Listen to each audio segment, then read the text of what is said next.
available to us. The next topic on the agenda is, logically enough, I think, to talk about the existing program that's being pursued, the Constellation program. And Doug Cook of NASA is going to give us a very quick snapshot of that to sort of fill out the reading material that's been available.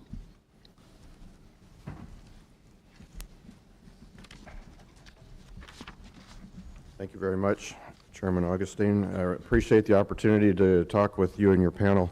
I represent the Exploration Systems Mission Directorate, and our primary program, most visible is the Constellation program.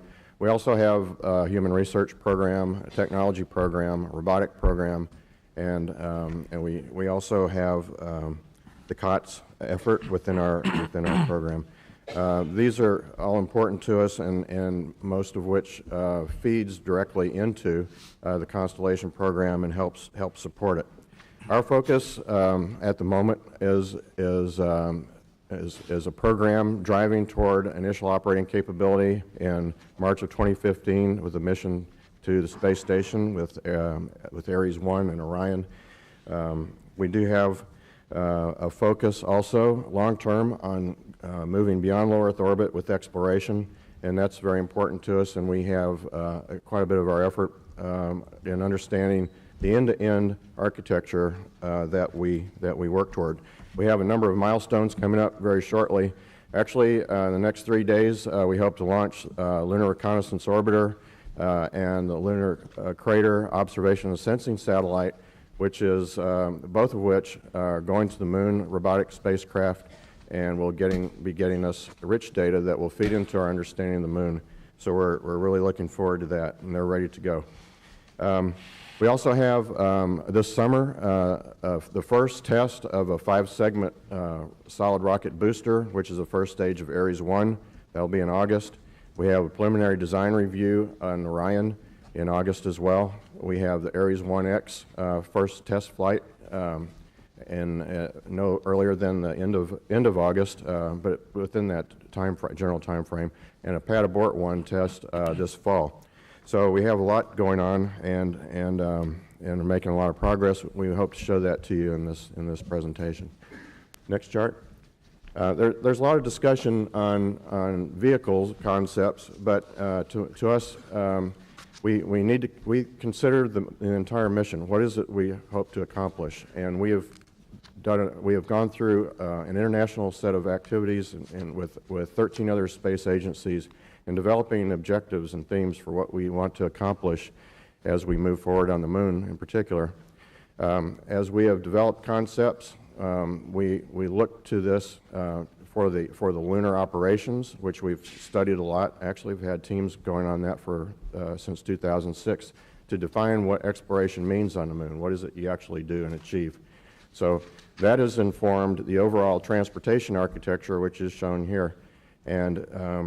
And so as you develop those lunar scenarios, we came up with the idea of an outpost at a polar location that tends to drive your lander, which then backs up into end-to-end performance understanding on your entire end-to-end transportation architecture with the appropriate allocation of mass and performance margins to all the vehicles, so that end-to-end it all closes and it works. So this is an integrated architecture that we've been working on, and it has informed our current vehicles. The performance obviously affects the designs and performance of Ares 1 and actually the Orion. Things like trans-lunar injection loads when we fire the Earth departure stage to send Orion and the lander to the moon. You have loads and those loads have been studied and has affected the structural design of Orion, for instance.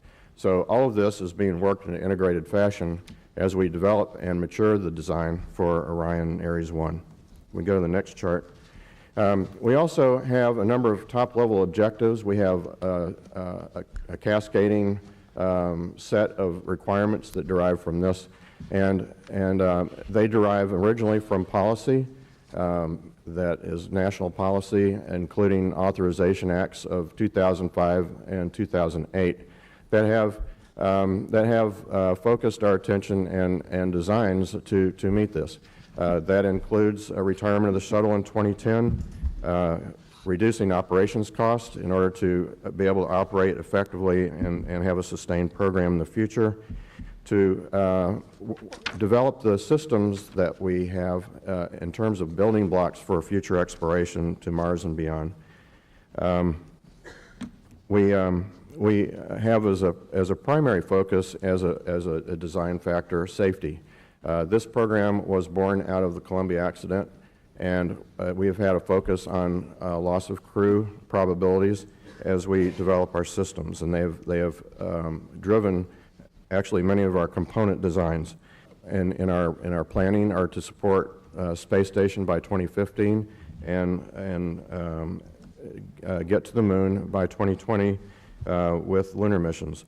A driving factor, Chris mentioned it earlier, separate crew from cargo, and we also have to pay attention to our existing infrastructure and assets, people, workforce, in terms of both NASA and the supplier base. It's an important factor in all of this. Other factors that we have driven into the design are global lunar access, anytime return with the vehicles, use of space station for exploration goals, which we do through our human research and technology programs, as well as we will with the Orion, and to promote international and commercial participation. We think all of this has to be looked at in terms of an integrated architecture. If we can go to the next chart.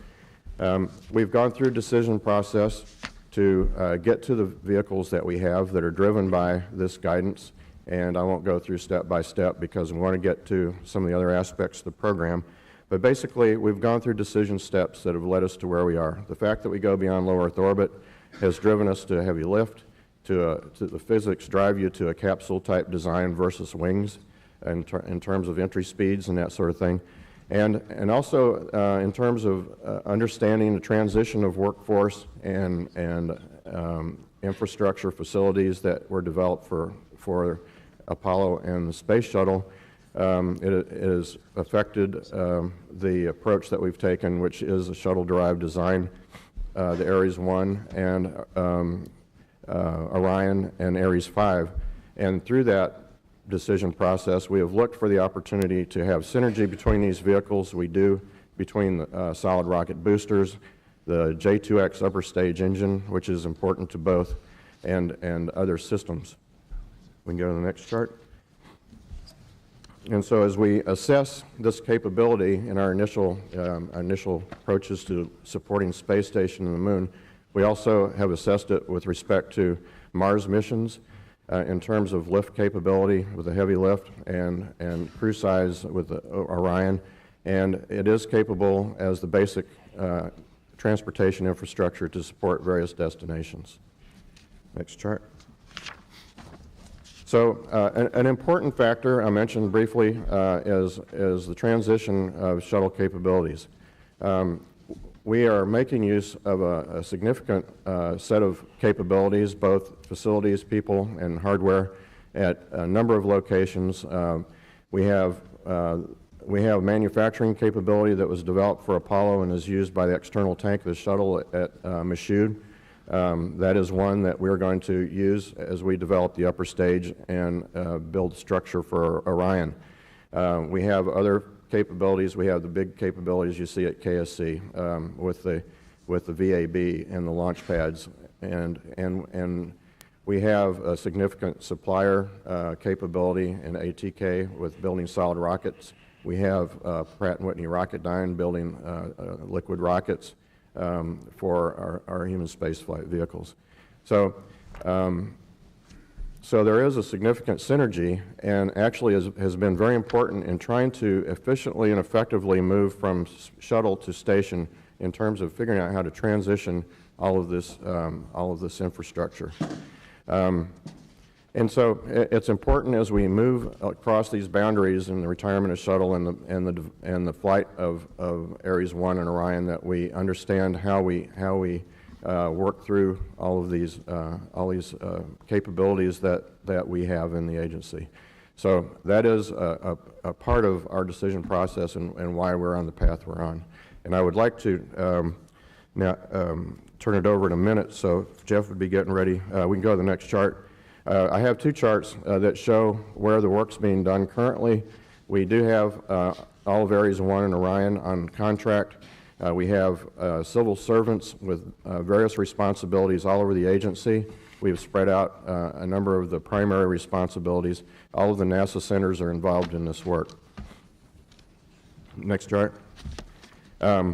We also have, as I said, contractors in place that are working on all aspects of this, including now EVA, the EVA suits, but located in places across the country supporting this program. And if Jeff would come up, I would like to hand it over to him to go through some of where we are in status and our approach to this, as well as address some of the issues and the progress that we're making.